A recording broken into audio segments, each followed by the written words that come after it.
বিশ্বকাপে ফুটবলকে বলা হয় সর্বোচ্চ মহোৎসব, কিন্তু ২০২৬ সালের আসর আবারও মনে করিয়ে দিয়েছে এই মঞ্চে শুধু গোল, ট্রফি কিংবা উদযাপনের গল্প লেখা হয় না, পাশাপাশি হয় যুদ্ধ, রাজনীতি, বৈষম্য এবং মানুষের অদৃশ্য ক্ষতের ইতিহাসও।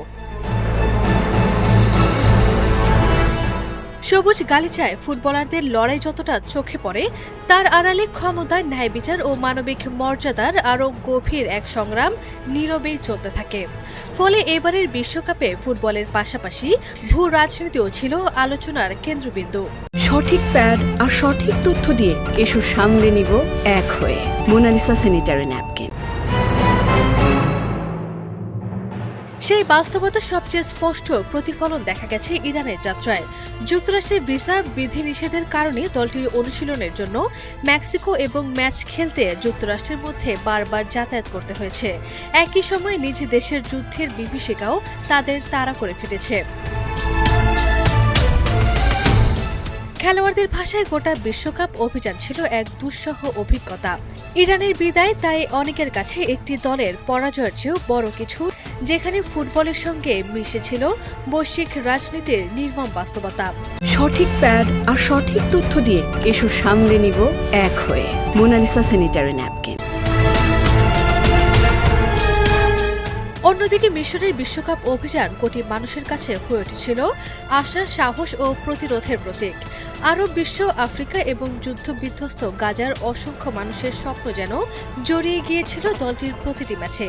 কোচ ফিলিস্তিনের পতাকা হাতে সংহতির বার্তা দিয়েছেন।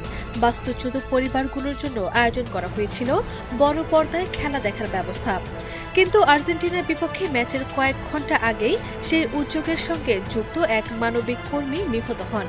ফলে মাঠের বাঁশির শব্দ যেন যুদ্ধের আর্তনাদ থেকে আলাদা হয়ে ওঠেনি।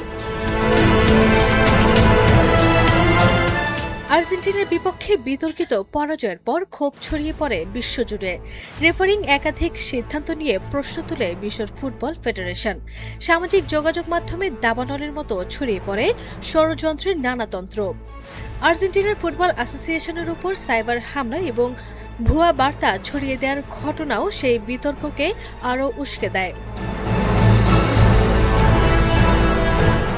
পর্দার আড়ালে ক্ষমতার দাপটেরও দেখা মিলেছে।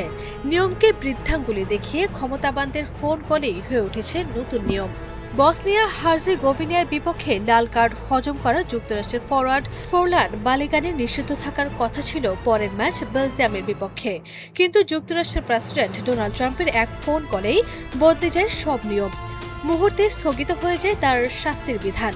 প্রতিকার চেয়েও না পাওয়া বেলজিয়ামকে জবাব দিতে হয়েছে মাঠের পারফরম্যান্স দিয়ে। এই বিশ্বকাপ আবারও দেখিয়ে দিয়েছে ফুটবল কখনোই বাস্তব পৃথিবী থেকে বিচ্ছিন্ন কোনো অধ্যায় হয়ে ওঠেনি। সমাজের যে বিভাজন, রাষ্ট্রের যে সংঘাত, মানুষের মনে যে ক্ষোভ কিংবা বঞ্চনা জমে থাকে, তার প্রতিধ্বনি একসময় স্টেডিয়ামের গ্যালারিতেও পৌঁছে যায়। তাই একটি বিতর্কিত বাঁশি কিংবা একটি সিদ্ধান্ত অনেক সময় কেবল ম্যাচের গতিপথই বদলায় না, জাগিয়ে তোলে বহুদিনের জমে থাকা অবিশ্বাস, বেদনা ও ক্ষোভ। শেষ পর্যন্ত ২০২৬ সালের বিশ্বকাপ বুঝিয়ে দিয়েছে ফুটবলের সীমানা স্টেডিয়ামের চার দেয়ালে আটকে থাকে না। গোল, জয় কিংবা ট্রফির উল্লাস ছাপিয়ে এই আসর হয়ে উঠেছে যুদ্ধ, মানবতার, রাজনীতি এবং মানুষের আবেগের এক বিস্তৃত ক্যানভাস। তাই এই বিশ্বকাপ স্মরণীয় হয়ে থাকবে শুধু মাঠের ইতিহাসে নয়, বিশ্বের অস্থির সময়ের এক জীবন্ত দলিল হিসাবেও।